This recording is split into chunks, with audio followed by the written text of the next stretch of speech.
name is Tash. I'm based in the mighty Manawatu in the North Island. I've been with Ballance for about 10 years now.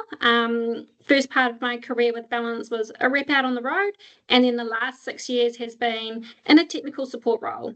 So in this role, I spend my days helping farmers. Some of the names on this that are popping up, I'm starting to recognise as well.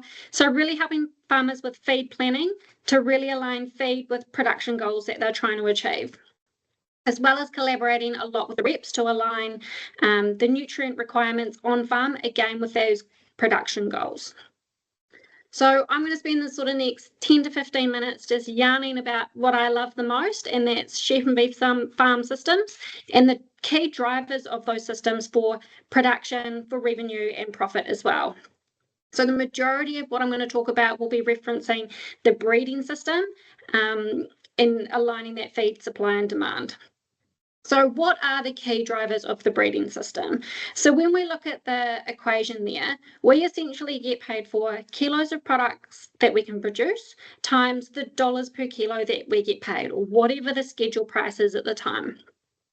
So when we stop and think about this equation, we know that we don't have a lot of control or a lot of say really on that dollars per kilo that we get paid, the schedule price. We can't influence that too much.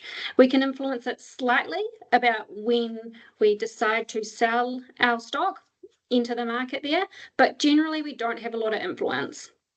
But what we do have a bit more control over is how many kilos of product that we can produce.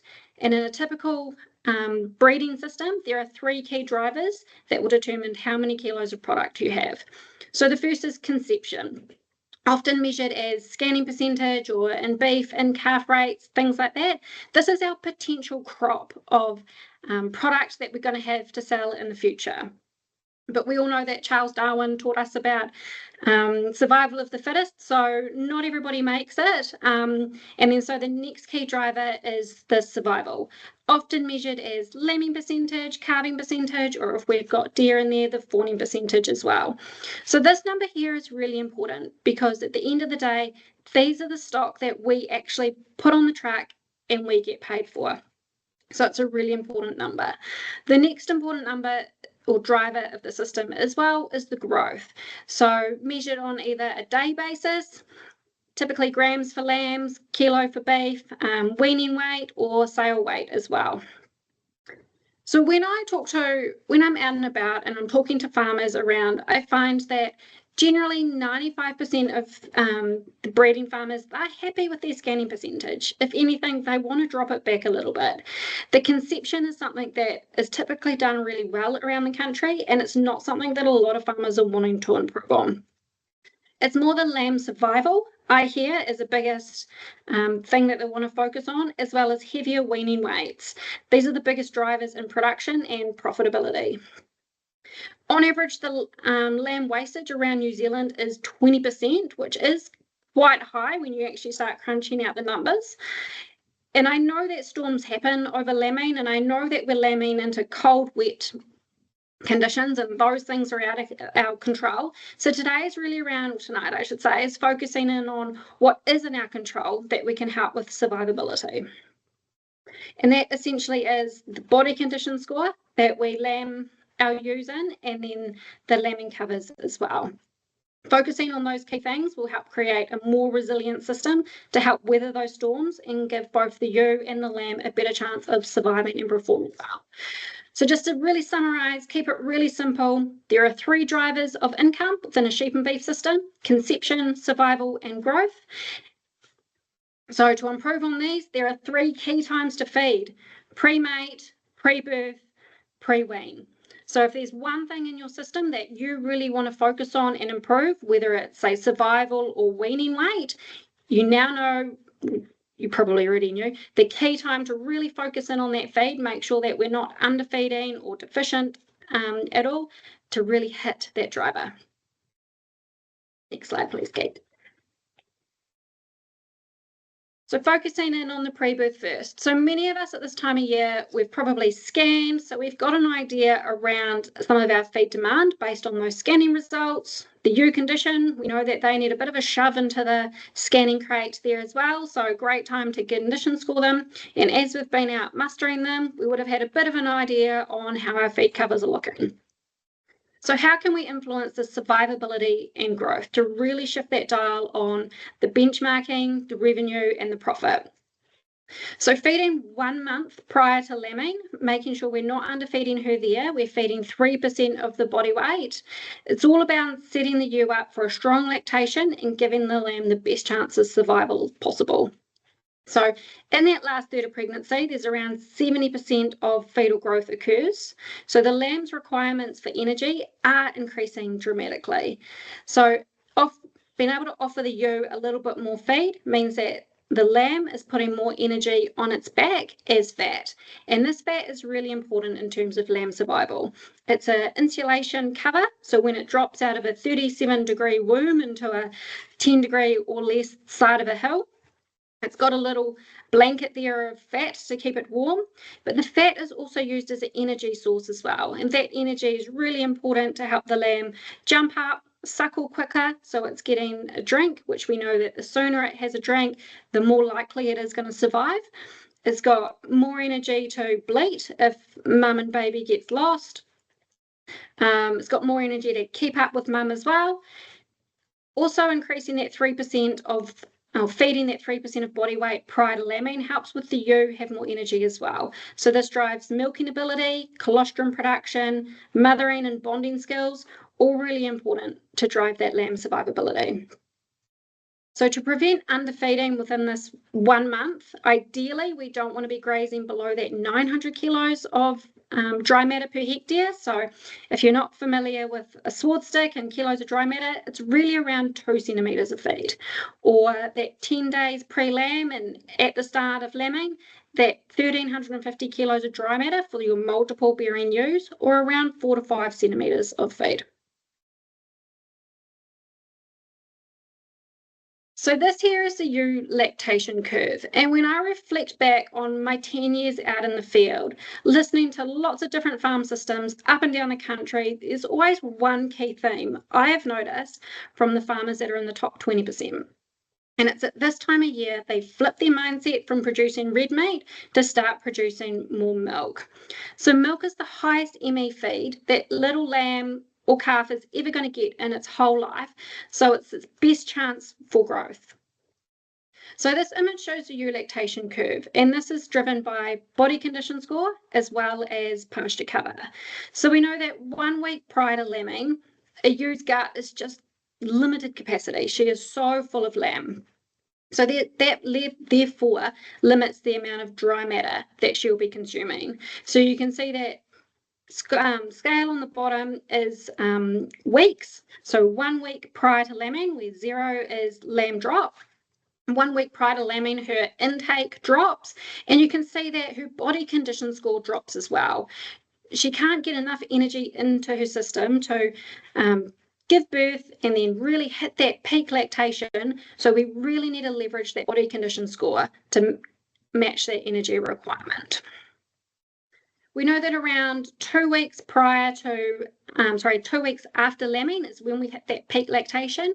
And essentially the aim of the game is to get as much red in that little graph as possible. So we want that peak to be as high as possible because it's always going to drop off at the same rate. So if we can get it as high as possible, we get more milk into the system so we can grow our lambs as much as we can. Ewes don't have another peak. So if we start feeding them week 6 or 7, we start bringing a whole lot more feed into the system, whether that's introduced feed or we've put our nitrogen on and we've got our peak nitrogen response, we're not actually going to impact the lactation curve as well. We're not going to have another peak. It is dropping off and that job's done. So I've just put a little example here to have a look at. Now we've talked a little bit around the demand and why it's so important that we make sure we've got enough feed leading into and over lambing. Having a look at supply as well. So supply in terms of pasture growth and also pasture quality. So this is a fairly typical scenario of what I see out there in terms of we generally have our lowest supply feed pasture growth as our feed demand is starting to increase as well. If we think about a little grass plant and what it's doing at this time of year, so we know that a grass plant is a living organism, and the goal of every single living organism is to reproduce. So for a grass plant to reproduce and put a seed head up in the summer, it needs to store a lot of energy. Putting a seed head up is a very energy dense exercise. So putting lots of little green leaves out from now pretty much to November or December, depending on where you are in the country, all those little green leaves that are acting as solar panels are really, really high quality. So generally, feed quality takes care of itself at this time of year. Every single mouthful your animal is taking, it's good quality tucker. But our issue here is the quantity. It really is quantity that is holding livestock production. So making an assessment. So knowing lamb survivability and growth rates are key drivers of the system. Assessing feed covers now, heading into lambing, is a really important thing to do, to make sure that you hit the targets you want to hit and also make the most of that lamb schedule that's forecasted as well. So the key to measuring feed is consistency. I'd love it if you guys could put in the chat if anybody does measure their feed and how they measure their feed as well, just to share some ideas there. So the key to measuring feed here is consistency. It's also making sure you've got the right side of the sword stick as well. You can see a little bit difficultly there in my image that there's an autumn and winter season there. So on the sword sticks, they are calibrated per season, because we know that in spring, the grass is generally a bit more open and higher in water content compared to, say, summer, when it's a lot more dense and drier.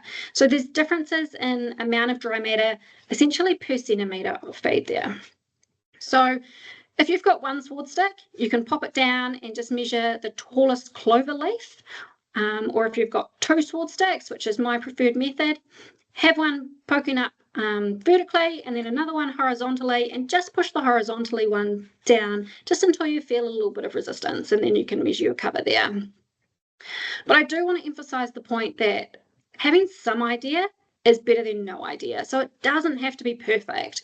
We know that we want to be lambing around that 1,350 kilos of dry matter. So even if you go around and you start taking representative samples around your farm, you might do different blocks, for example, your multiple block and your single block, or your earlies, your hoggets.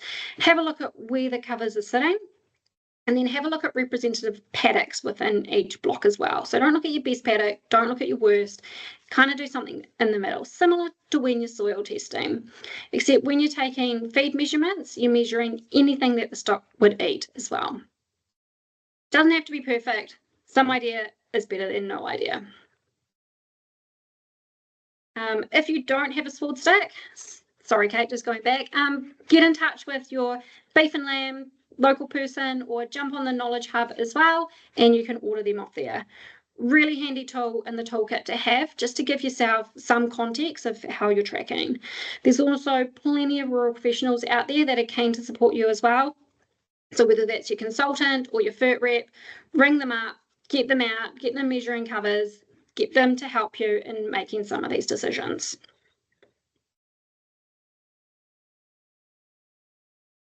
So what are our options? We know that we're coming into a time where our feed demand is really, really high, and that feed is really important in terms of production. We know how to make an assessment of our pasture cover, and I think we should also call out as well in terms of what other feed we have on farm. If you're confident at feed budgeting, perfect. If you're not, but you're a little bit interested, just reach out to somebody, and there'll be plenty of people keen to help. Or it's online, you can get different resources online, or no doubt, as Kate would recommend later on, use ChatGPT. Pop in your example and it'll give you some context and idea as well. So if we've gone through and we've identified that we've got a bit of a deficit, we can either reduce demand or increase supply. So there's plenty of options here, and no doubt there's plenty of strategies that you guys use. Some of these ones are easier to implement than others, and they all have different implications as well. So, for example, if we're wanting to increase supply, we've got some silage that perhaps we were going to feed to our cows. Now, maybe we're wondering whether we feed our ewes. I think it's important to have a look at the logistics of feeding out, the labour, equipment required, but also the feed quality as well. So hay and silage, well, it's a great supplement. At that time of year, heading into a really energy-dense diet required, hay and silage is high in fibre, lower in energy, so may not be the most suitable. Crops are also a fantastic tool, but you need to be planned well in advance. Also, bear in mind the water content in the crop, so the timing of feeding leading up to lambing as well, and when to get them off the crop. So talk to your seed rep there and get their support.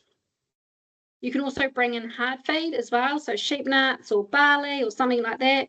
But again, what is the cost and what is the logistics in terms of transitioning them onto it and the metabolics? Or you can apply some strategic nitrogen and sulfur. So nitrogen and sulfur is definitely, I'm seeing out there, becoming a more popular option around the country as a strategic tool to use.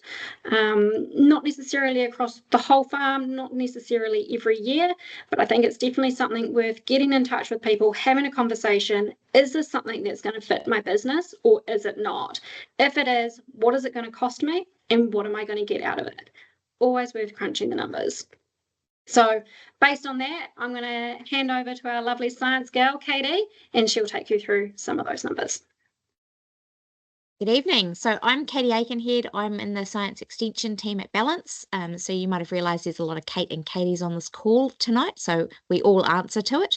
But I've been with Ballance for 11 years, been out on the road for 10 of those and in the Science Extension team for the last year. So I'm really going to start digging into what does the nitrogen and sulfur conversation look like. Before I jump into it, I'm going to chuck a thumbs up, thumbs down on your screen. So I know some of you weren't able to answer the poll we had just before. But my question for you for thumbs up, thumbs down is, have you used strategic nitrogen on farm before? And I'll carry on while that's going on. So apologies if you can't answer it. But if you can, it'd be great to know how many of you have used it before. So when I talk about nitrogen and sulfur are nitrogen it's one tool in the toolbox. So Tash just talked about there's a whole bunch of them. Nitrogen is one that you can implement reasonably quickly. It's not like you're putting a crop in, which you needed to be planned well in advance, but we still do need to be thinking about a month before lambing. So timing becomes really important, and we'll touch on it a bit more shortly. But what nitrogen is, it's a tool in the toolbox that's going to multiply your growth. So if you are growing anything at the moment, then putting on nitrogen is a growth multiplier.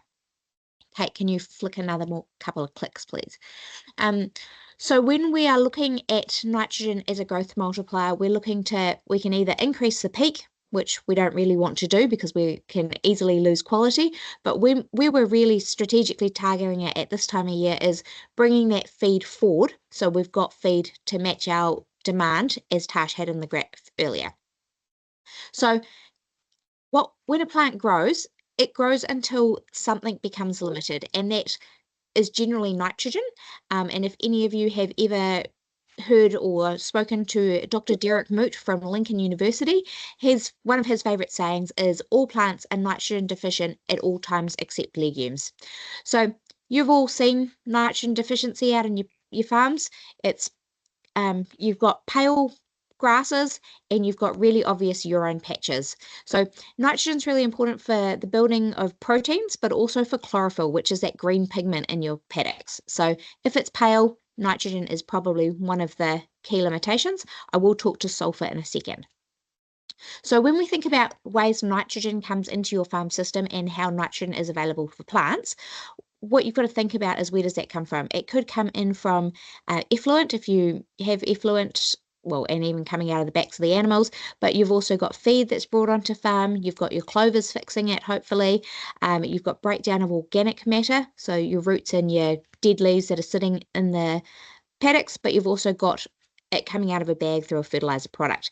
Now, If it's a biological form of nitrogen, there's normally an enzyme that's responsible for that. And like anything, I don't like working when it's too cold, neither do your microbes. So they go to sleep, and then your nitrogen is more limited at this time of year than other times.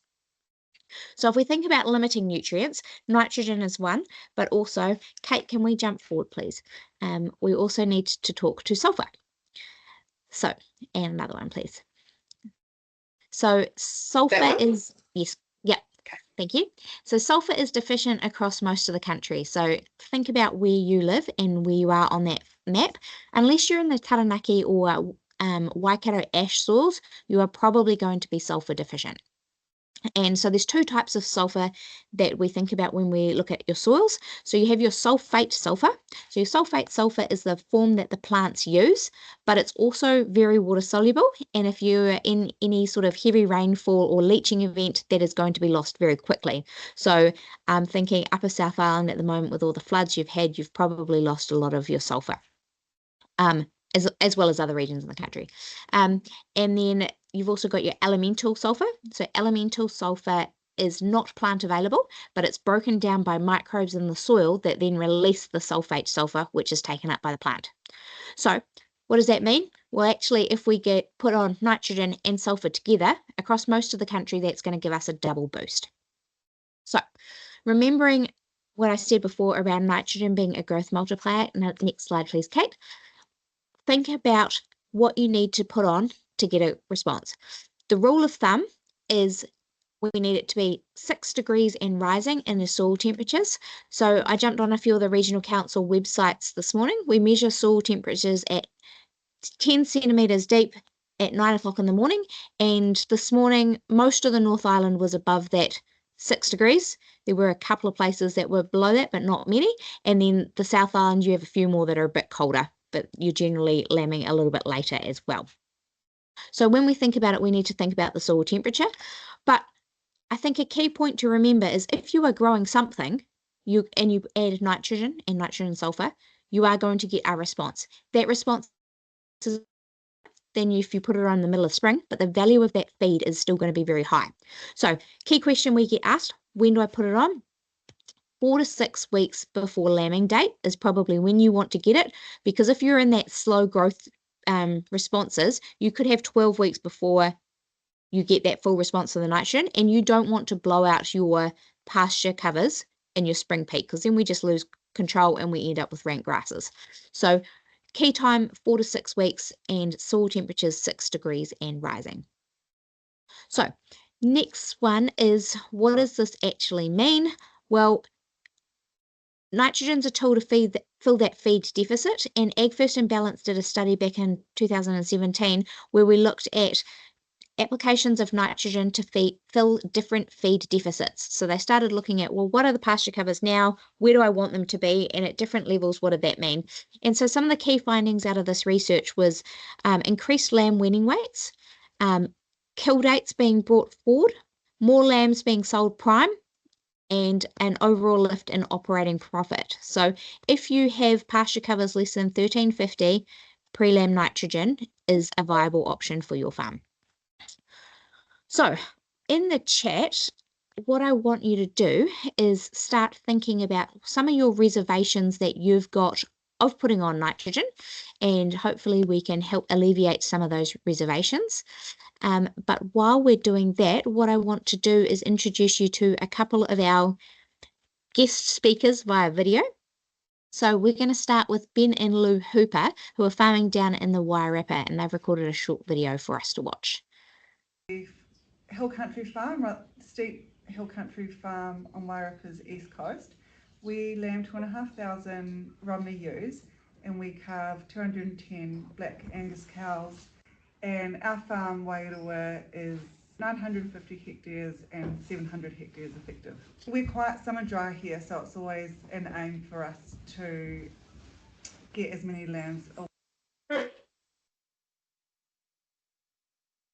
And we have it paused. away from the farm as possible at weaning in November, so that we can put weight back on our ewes in time to go back to the ram in March.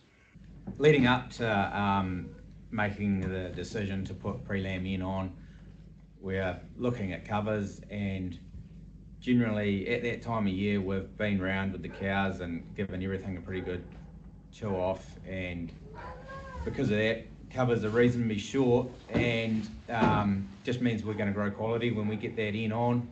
What we get from that in is trying to build a whole lot of feed in a hurry before set stocking, and then through lambing to keep those ewes milking, to drive our weaning weight, which is very important to us because that's when 85% of our sale lambs go, is that weaning, and also the weaning weight of the ewes to protect next year's income as well.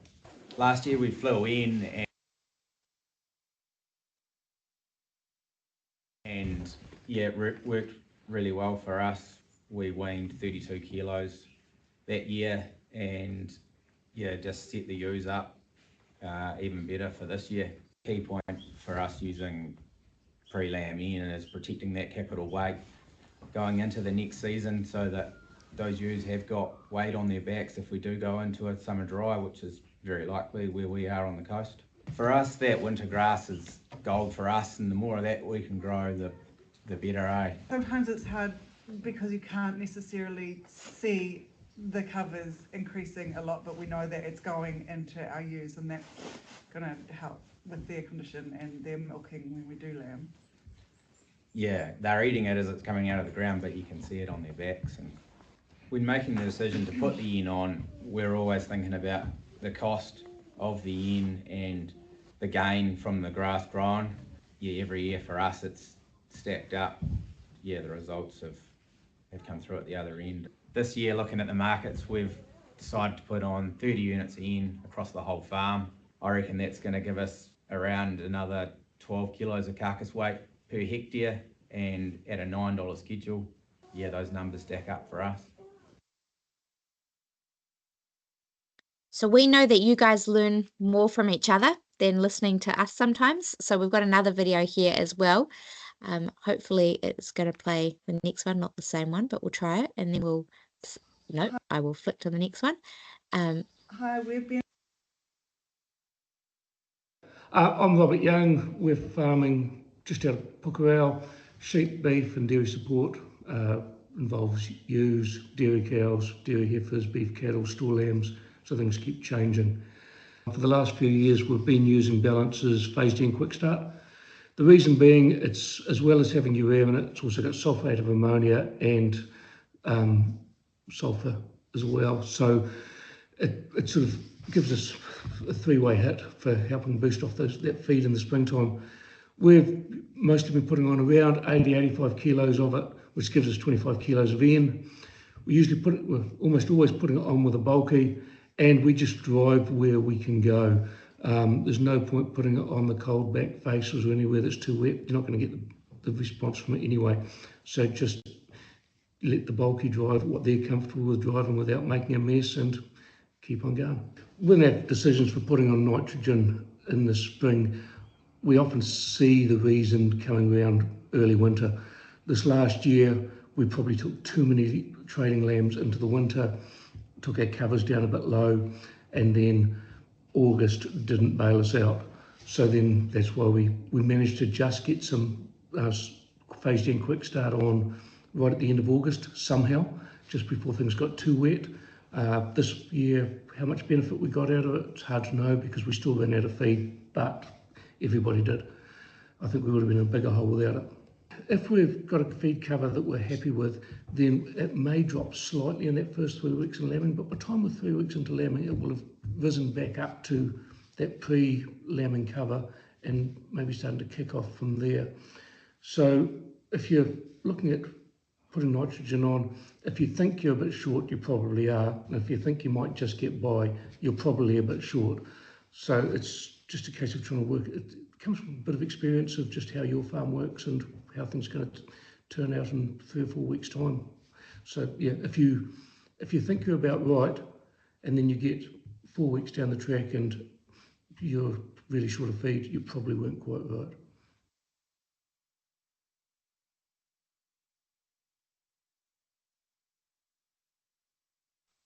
Perfect. Are you going to press the buttons for me now, Katie? Oh, awesome. Right. So in the background here, she's actually just like a blued up blob, which she likes, is my wife, Katie. So when Katie, other Katie, so a lot of Kate and Katie's in this, and I very much apologize for that. But when we went through this call, we thought we'd put some actual numbers to what it costs to put on nitrogen. And these are real life numbers from here in Taranaki on our farm. So Katie does the day-to-day operations. She is the farmer. All of the stuff that's on this slide is in her head. We sat down today, we worked out a lot of calculations of what it means for lamb survivability for us. So that's a big thing on our books at the moment, is lamb survivability. So here we've got 290 hectares. We winter 11.4 stocking units per hectare, and you've got our stock rates there to the left, with ewe numbers, hogget numbers, and the cattle. We lamb on the 15th of August, and that's for the ewes, and the hoggets lamb on the 25th of August. So, okay, sorry, what is it? So the ewes lamb on the 15th? Terminal ewes 15th. Oh, the terminals are on the 15th. Next stage of the 25th. The mixed age of the 25th? Hoggets are the 25th of September. Oh, 25th of September, sorry, and the hoggets. I've written my notes wrong. So, based on those figures, we're looking right now, we went out into the paddock, or went out on the farm, looked at the covers, and we're probably sitting at about 1,200 kilos of dry matter on average at the moment, which is pretty low. So again, so sorry, Katie's pointing to things in my book here at the moment while I'm talking. So we have dropped a lease block, 60 hectares off that, which has put us into a more of a feed pinch than we would have wanted to be in, but kind of unavoidable at the moment as well. So we went out still, and yeah, you can see driving down the road and over the farm that we are short on feed. So right now we're at 1,200 kilos of dry matter. Our demand on farm is 10 kilos of dry matter, and our supply is 10 kilos at the moment as well. So if we were to do nothing, we would still be at the exact same position as we are right now at the start of lambing, which we can't afford to be in. So along with the nitrogen, we use phased N and DAP, and we fly it on with the helicopter. So to put on that nitrogen component is 8,000. So this is at the bottom left-hand corner of the screen, is $8,400 or $42 a hectare.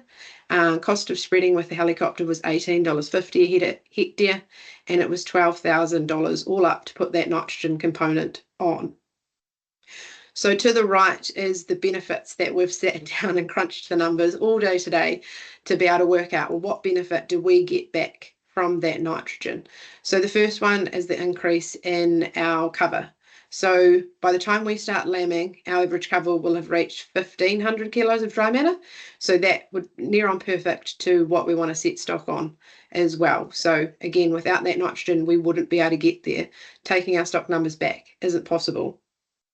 The other number that we worked out, and this is just one component of increasing our feed supply. So we just worked on one of them, and we worked on our lamb survivability figures. So this was an eye-watering number that we worked out. There was literally some tears at some point when we worked it out. But when we worked out what our scanning percentage is, so roughly, approximately around 180% most years. When we worked out how many lambs we got from the ewes to the ram, it was 148%. So our loss rate was 435 lambs. So we don't see that. Of 219 hectares, we don't see 435 lambs lost. But it is a real figure that we are focusing on. And so when we worked out what does the nitrogen contribute to that, or having extra feed on farm, from the data in the lamb survivability, we worked out that's about 5%, or 109 lambs that we've got on farm that we can support because of the nitrogen that we put on. So just that one component. It's not looking at ewe condition scoring. It's not looking at putting on extra weight with the lambs that we've got on the ground. It's just looking at those lambs that survive because of the extra feed on farm. And that value, so we know that our lambs were 18.5 kilos. We've got that from when we sold to AFCO. We also know that our average per kilo live carcass weight was $8.25. that the value of keeping those lambs on farm was $14,170, or a 17.5 return on investment. So for every $1 we spent, we got $1.18 back. And that, again, is only on one factor. So I didn't want to overinflate that number, because we could say, yep, we put on, like the Ag First said, we put on another 2 kilos per lamb. But I think I'm just looking at one figure that more than pays itself back. So it's a pretty safe bet and solid way. Like I said, they are low risk return on animal performance. So yeah, I just thought putting some of those actual figures to you guys to say, this is what it costs to put it on. This is what the cost of the product is. This is the cost of flying on the helicopter. It would be cheaper with a fixed wing, but we don't have any way to fly it on with a fixed wing at this time of the year. So I think that's most of my points. Is there anything else you'd like to add, Katie? She's shaking her head furiously because she does not like talking in front of anyone. So yeah, main points there were the 148% for the lambs from the ewes that went to the ram. In terms of benchmarking is quite high, but lamb survivability is still eye-watering, and it is something that we want to keep down, and this is one of the key things that we'll do to use to keep it down. So I think that is most of our stuff. So I'll hand it over to you guys. I haven't got any questions in the chat, but we had the ones that I emailed to you earlier. And then I did have one question there about what is the right amount of N to apply as well. So before we jump to that, we haven't got any reservations that have popped up in the chat, but I did ask you to think of them. Some of the common ones we do get a cost. So hopefully with the examples and the farm scenarios, thank you, Katie, Rob, and Ben and Lou for those. But hopefully the cost makes sense. Kate and Katie use a helicopter, so that's also another common one we get. The helicopter's too expensive, we can't get it on, so logistics is difficult. Robert's using a truck, Ben and Lou are using a plane, Kate and Katie are using a helicopter. So we've had all three options come through. Too cold. Well, if you're growing anything at the moment, nitrogen is going to multiply that feed. So hopefully that's alleviated that one. But if there are any more, please feel free to chuck them in the chat and we can see if we can alleviate those. Sorry, that was one point there I didn't put in ours. So our S&Ps are in the mid-teens and in the low 20s, so pretty high. We're very fortunate to have the soil that we do. Being volcanic soil, it does hold on to phosphate a lot better than some of the soils that we've got around the country. Our soil temperature never has gone below 10 degrees. So we do, we do consistently grow grass through and have a good result of the nitrogen that we put on as well. Response rate too. So just two key things to kind of relate it back to your farm as well, of two key things that we consider when we put on nitrogen. Cool. Thanks, Kate. So Kate's chucked one of the questions in the chat. What is the right amount of nitrogen to apply? I'll probably take that one. That one is, it depends on your feed deficit. So what is the deficit you are trying to fill? And then working backwards to work out how much nitrogen you need based on what response you expect from that nitrogen. And that really does vary, but 10 to 1 is a reasonable number to use. Sometimes if it's a little bit colder, it's going to be there. If you put in some more sulfur, it's going to be there as well. So the sulfur is going to lift it up if you put it with the nitrogen. If it's cold, it might be a little bit lower than 10, but it's not about the temperature today. It's about the temperature in about 3 to 4 weeks' time when that nitrogen is going to be coming through. So if you're 6 degrees and rising, you're going to get a better response anyway. If you're 6 degrees and it goes really cold for the next 2 months, which is really unlikely because we are likely to be rising. So what's it going to be in 3 weeks' time? Casey's just chucked in a question, best way to measure soil temperature. How many of you have a barbecue thermometer? Go and chuck that in the ground. That's one of the best ways to do it at 9 o'clock in the morning. But otherwise, some of the regional councils have it on their websites if you want a localized one. But if you want your own, a soil thermometer or a meat thermometer, putting it in the ground at 9 o'clock in the morning. Ballance will give a promo. We might have a couple hidden away somewhere. talk to your local Ask your fertilizer rep. Yeah, they should have a few sitting around. Otherwise, your rural merchants like Farmlands, Farm Source have a few sitting around as well. Another question there. Do you want to go for that one too, Katie? Where does the nitrogen for spreading come from, and how is it made into an appropriate form for spreading?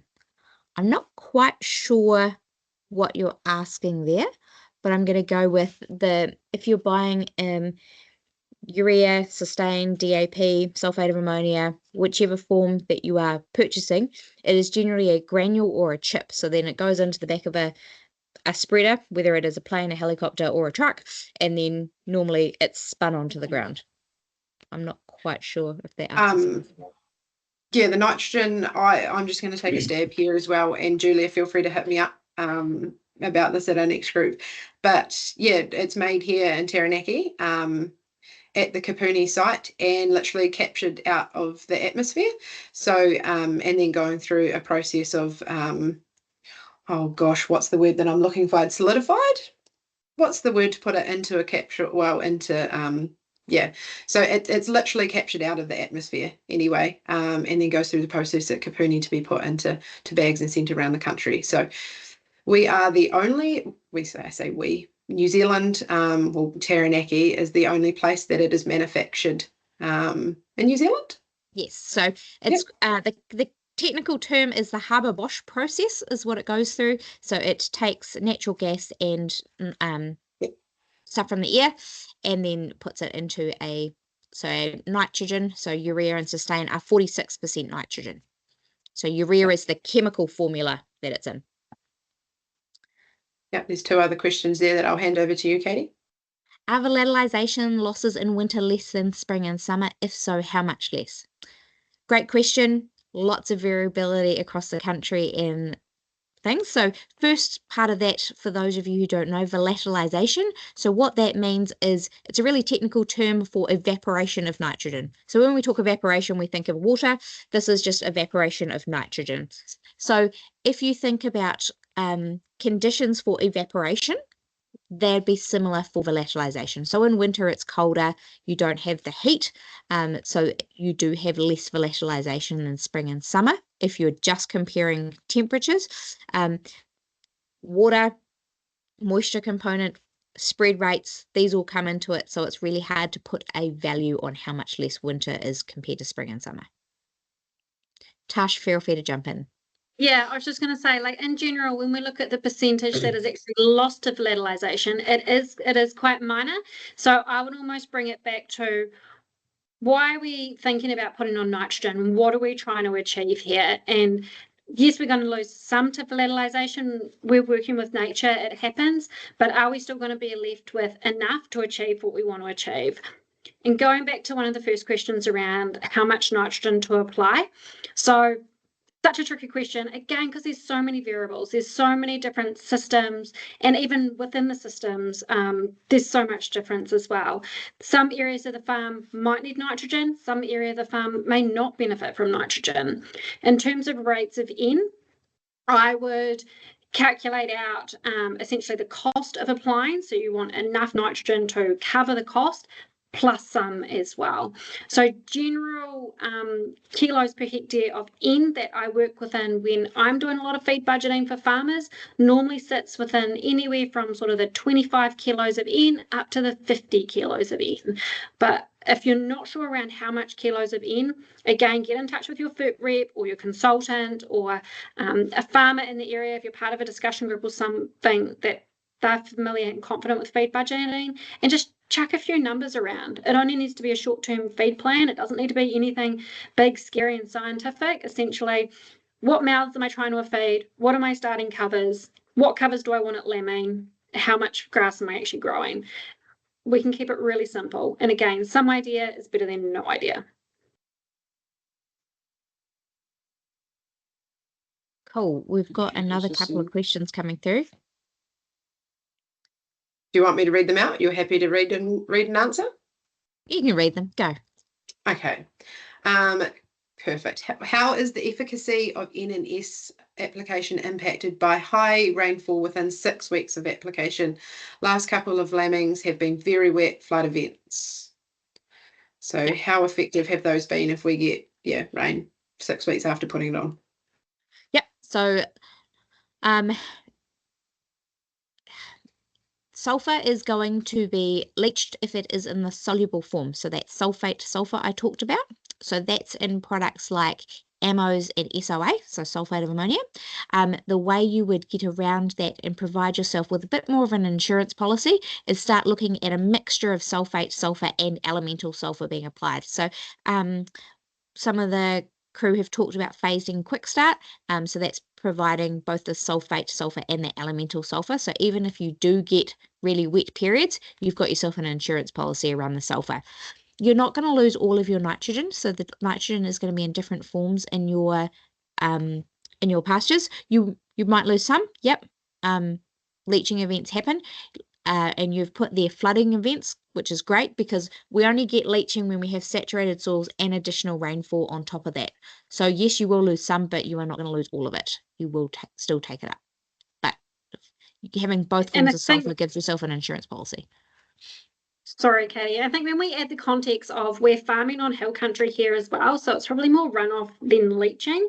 Again, it's probably not as bad as you think. Our hill country, generally, you can see from Katie's picture earlier, is so hungry for sulfur and it's so hungry for nitrogen that as soon as you chuck it on, it's going to start taking it up and responding as well. The response time will just depend on the temperature, but I think in terms of how much we're applying, compared to the percentage that we're losing, it's pretty small. Cool, and I think that answers the next question, leaching in high rainfall areas. Does that affect timing of applying before lambing? You're still going to target that 4 to 6 weeks because you're wanting to get it to match the ewe demand, which Tash had up on the screen earlier. Yeah, and I guess one point when I was talking to Ben and Lo that Ben made was that 4 to 6 weeks prior to lambing, he really wanted to apply with a fixed wing, so it made it a little bit tricky in terms of logistics around getting trucks up strips, getting the plane off without making a mess. So he actually applied it a bit earlier. He was around 10 to 8 weeks prior to lambing, and then just managed the feed into lambing. So make sure that all the ewes didn't eat everything and that they did sort of have those covers there or it was still growing up underneath them, which I think is a key point going into lambing as well. Perfect, which is a great segue into Calvin's point, which is a little bit of a got a little bit of a pre-story there, which I think is fantastic. Just how you use silage to get through the dry summer, and now urea is the next option. So the question is one bigger application more ideal or 2 smaller applications? Personally, I'd go one bigger, but it depends on how big you're thinking as well. If you time it so we're getting our peak pasture response in line with our peak lactation curve, that's where the money is in terms of producing more milk. If we start putting it on too late, kind of what Katie alluded to, we can risk blowing the hills out, producing a whole lot of rank feed, and we're not actually getting a return on that nitrogen investment as well. So I would go earlier rather than later and get a smaller response at the right time rather than later get a bigger response at the wrong time. And in terms of applications, if we're talking about applying the same area twice, I'd rather just do more once, reduce application costs. There was probably a key fact that I didn't say in that is that they're lambing in 25 days. I don't actually know what part of the country, Calvin, you're in, but yeah, there was. I mean, it's still the same, but I just wanted to make sure you knew it was lambing in 25 days. So you don't do 2 applications, do 1 and get it on as soon as you can. Yeah. So I've put in the chat there a quick calculation. So I said before to answer the question of how much, well, how much do you need? So the calculation just says the kgs of nitrogen you apply, times it by the response rate. So in the example there, I've just used a 10 to 1 response. That means for every kilo of N you put on, you're expecting to grow 10 kilos of dry matter. So if you have a feed deficit of 300 kg, so if you're at 1200 and you want to get to 1500, then you have a deficit of 300, so you need at least 30 kilos of nitrogen. So just straight maths there. And then the other Which- point I was going to make on Calvin's one, with between 2 smaller applications and 1 big one, up to about 50 kilos of nitrogen, or 100 kgs per hectare of urea, you're going to get a linear response. So if you put on 20 kilos in versus 40 kilos in, you're still going to get that same 10-to-1 response from it. But if you go much higher than that 100 kilos per hectare of urea, then you're going to start getting that response dropping off. So that's sort of the tipping point of 1 to 2. If you need more than 50 kilos, then we're in a big hole. Yeah. Perfect. Do you want to flick to the next slide, Katie? So that pretty much brings us to the end of the presentations. So I just had some key points there. The key thing right at the start that Tash talked about was finding out where you are now. So sward sticks, like I said, they're on the Knowledge Hub. Tash has got heaps of them. We'll all send them to you. You can get them at any beef and lamb day. We're going to try and make sure that we have them there. Use that sward stick, get out there. Like I said, most people know that we're in a feed deficit. It's just figuring out how much you are, or on the other side of the scale, if you're actually well off for feed, how well are you off for feed, and how long will that go for? So the key thing, and we mentioned it during the presentation, was ChatGPT. So this has come up a lot. For those of you that have used it and you've seen some of the figures that we've put there, I know from personal experience you say, I'm not going to do those figures. I would rather get out there and be in the yards than sit down and work those figures out. I know what they are in my head. But if you go on ChatGPT and literally write in there, these are my hectares, these are my ewe numbers, this is what I've got on farm, and this is what I think my cover is. It's very low. What is it going to be in a certain amount of time? That'll work it all out for you and do all of the hard work for you. So use that as a resource, and it's one thing with beef and lamb that you're potentially focusing on more in the future, is how we can use those tools to better help farmers as well. So evaluate your feed. And really, like we've said the whole way through, what is the optimal way to bench that gap if you are in one? So we've talked about the financial figures. For every dollar you spend, well, for us, for that just one of those factors, it was $1.18 back. And it's all about looking after those ewes. So we're at a perfect time now to be talking about lamb survivability. It is a whole year that you can have an impact on, but it's better to start somewhere. And like Tash said, we've said it a couple of times now, Tash, it's better to have some idea than no idea. But it's all about having those resilient systems. So, and that's what we're here for. We're not here to push any one business, but both Ballance and Beef and Lamb are here for the good of the farmer. So evaluating that feed position and figuring out what to do and when to do it is our key objective here. So hopefully we've answered some of those questions to say, where am I? Where do I need to be, and how do I get there? So we've recorded this, like I said at the start. So if you have any other questions, you can go back and watch it. I realise that both Katie, Tash and myself talk very fast, and we've thrown a lot of figures at you. So go back, maybe mute it and just read some of the slides. But if you have any questions, please feel free to reach out. We're always here. We're always here to help answer calls and texts and emails. So thank you very much for putting your questions in there. There's a few people, I got some emails while I was there that couldn't get on as well. So yeah, thank you very much, everyone. And I will let you get back to your night. Hopefully I haven't kept you from your dinners. And hopefully we'll see you on the next webinar.